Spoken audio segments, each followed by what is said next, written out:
আসন্ন বিধানসভা ভোটকে সামনে রেখে ভবানীপুর কেন্দ্র ঘিরে নতুন করে রাজনৈতিক উত্তাপ।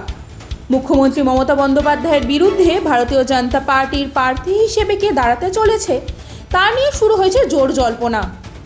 2021 সালের বিধানসভা উপনির্বাচনে এই ভবানীপুর কেন্দ্র থেকেই বিপুল ব্যবধানে জয় পেয়েছিলেন মমতা বন্দ্যোপাধ্যায়। তবে সূত্রের খবর, বিজেপির পক্ষ থেকে এই কেন্দ্রে মমতা বন্দ্যোপাধ্যায়ের বিরুদ্ধে টক্কর দিতে প্রার্থী হিসেবে উঠে আসছে বেশ কিছু প্রভাবশালীদের নাম, যেমন শুভেন্দু অধিকারী, কলকাতা হাইকোর্টের প্রাক্তন বিচারপতি অভিজিৎ গঙ্গোপাধ্যায়। যদিও এখনও পর্যন্ত বিজেপির তরফে আনুষ্ঠানিক ঘোষণা হয়নি, তবে বলাই বাহুল্য 2021 সালে নন্দীগ্রাম বিধানসভা কেন্দ্রে শুভেন্দু অধিকারী মুখ্যমন্ত্রী মমতা বন্দ্যোপাধ্যায়ের বিরুদ্ধে লড়াই করে প্রায় 1956টি ভোটে জয়ী হন।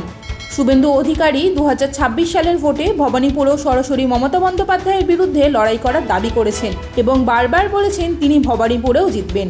ভবানীপুর ধরে রাখবই, ভবানীপুর বিজেপির জায়গা। দক্ষিণ কলকাতার মাটিতে দাঁড়িয়ে বলে গেলাম, বিজেপি যাকেই প্রার্থী করুক, ভবানীপুরে মমতা ব্যানার্জিকে হারানোর দায়িত্ব শুভেন্দু অধিকারী। আমার দায়িত্ব, আমি দায়িত্ব নিয়ে ভারতীয় জনতা পার্টিকে ভবানীপুর কেন্দ্র থেকে তৃণমূল কংগ্রেসের প্রার্থী হিসেবে দাঁড়িয়ে মমতা বন্দ্যোপাধ্যায় প্রায় 85,263টি ভোট পেয়ে বিজেপির প্রার্থী প্রিয়াঙ্কা টিবরেওয়ালকে 58,835 ভোটের ব্যবধানে পরাজিত করেন।